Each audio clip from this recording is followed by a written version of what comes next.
Hello, and welcome to First Chapter Fridays with the East Baton Rouge Parish Library. Each week, we'll read the first section of a teen book and challenge you to read the rest. This week, I'm reading Splintered by A.G. Howard. Chapter 1, One Way Ticket to Underland. I've been collecting bugs since I was 10. It's the only way I can stop their whispers. Sticking a pin through the gut of an insect shuts it up pretty quick. Some of my victims line the walls in shadow boxes, while others get sorted into mason jars and placed on a bookshelf for later use. Crickets, beetles, spiders, bees, and butterflies. I'm not picky. Once they get chatty, they're fair game. They're easy enough to capture. All you need is a sealed plastic bucket filled with kitty litter and a few banana peels sprinkled in. Drill a hole in the lid, slide in a PVC pipe, and you have a bug snare. The fruit peels attract them, the lid traps them, and the ammonia from the litter smothers and preserves them. The bugs don't die in vain. I use them in my art, arranging their corpses into outlines and shapes. Dried flowers, leaves, and glass pieces add color and texture to the patterns formed on plaster black backgrounds.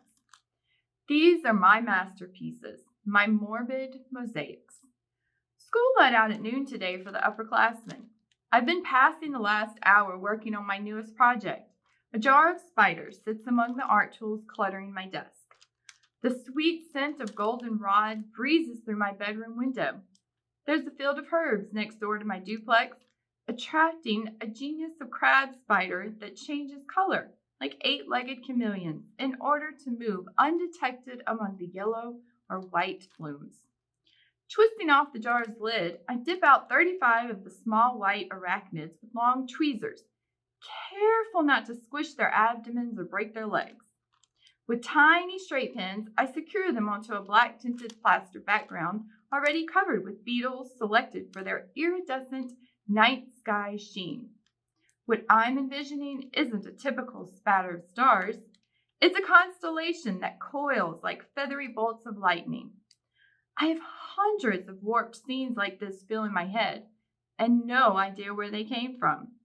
My mosaics are the only way to get them out. Leaning back in my chair, I study the piece. Once the plaster dries, the insects will be permanently in place. So if any adjustments need to be made, it has to be done quickly. Glancing at the digital clock beside my bed, I tap my bottom lip. I have less than 2 hours before I have to meet Dad at the asylum. It's been a Friday tradition ever since kindergarten to get chocolate cheesecake ice cream at the Scoop and Stop and take it to share with Allison. Brain freeze and a frozen heart are not my idea of fun, but Dad insists it's therapy for all of us. Maybe he thinks by seeing my mom, by sitting where I might one day live, I'll somehow beat the odds. Too bad he's wrong.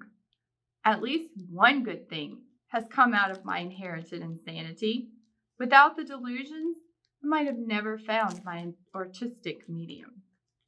To find out what happens next, read Splintered by A.G. Howard. You can give us a call and pick it up at any of our library locations or check it out digitally through Overdrive and Libby. Happy Friday!